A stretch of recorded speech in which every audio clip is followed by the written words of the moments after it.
and now an interview with Ophir Falk, the foreign policy advisor to Prime Minister Benjamin Netanyahu. Alex, you had the chance to sit with him earlier.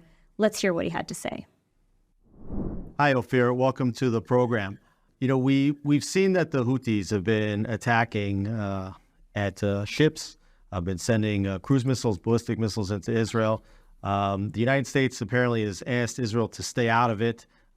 Israel is probably looking for the United States to do more. Can you tell me a little bit more about the considerations? Hi, Alex. Thanks for having me. We obviously do not want a second or third front, but we are fully prepared for anything that comes our way.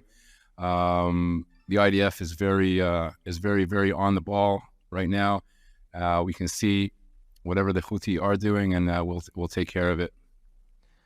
We've seen a change in strategy inside Gaza, whereas previously the IDF was killing as many Hamas operatives as possible. Now we've seen truckloads of militants being rounded up, stripped down to their underwear with their hands tied behind their backs.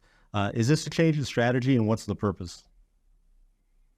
The IDF strategy and the directive that was given by Netanyahu's war cabinet is to destroy Hamas and to free our hostages. Nothing has changed. The IDF is fully focused, and the war cabinet is fully focused on destroying Hamas and freeing our hostages. Those two goals are not mutually exclusive. To the contrary, they actually complement one another. The stronger the IDF hits Hamas, the better the probability, or the higher the probability of freeing our hostages. Is rounding up of these Hamas operatives, is that part of the strategy of potentially trying to arrange a hostage exchange? Well, the IDF, as you know, clearly works in complete compliance with international law. And any Hamas operative terrorist that surrenders and puts up his hands, we'll take him in.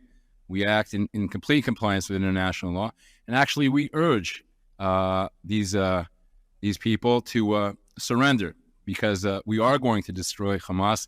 And if they want to save their lives, they should raise their hands.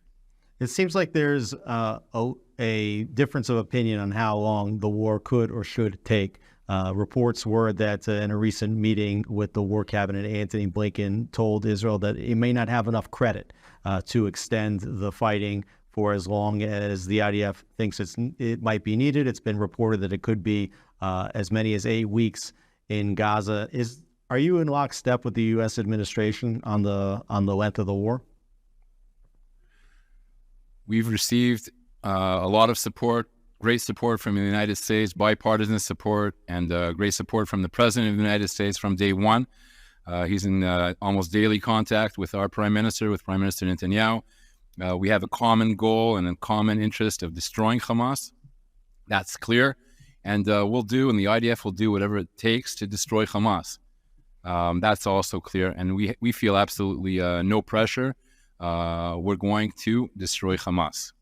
Hamas is probably the smaller of Iranian terror proxies on Israel's border. Hezbollah has fired at least 1,000 times, including mortars, drones, anti-tank precision-guided missiles at Israeli positions, both civilian and military. The IDF seems to have stepped up its retaliations. What's the likelihood that as the fighting in the south in Gaza begins to wind down, that we could see the ramping up of hostilities inside southern Lebanon?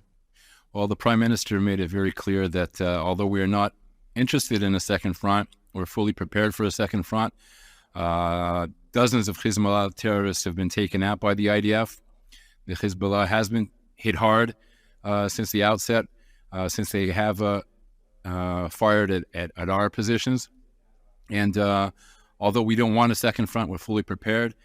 Nasrallah would be wise not to open a second front. If he does do that unfortunate thing, then Lebanon may very well look like Gaza.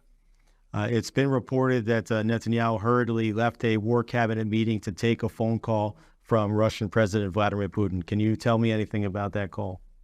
Well, actually, I can't tell you anything about that call, but I can tell you it's not the first call. It's not the first time that the Prime Minister has clarified that we are going to destroy Hamas, and that's the war cabinet directive.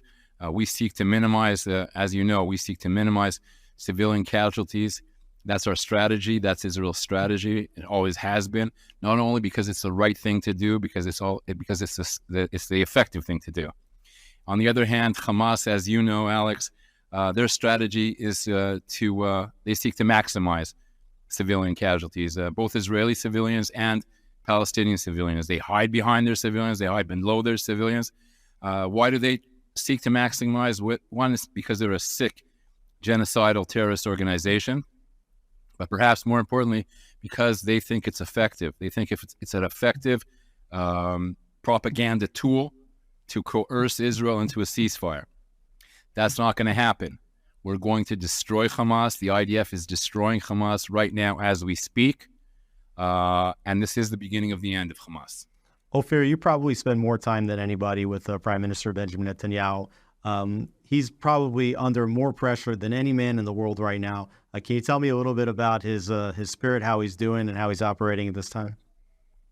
Without getting into too much details, Prime Minister is very strong and very focused, and he's directing this war. His war cabinet is directing this thing from the outset.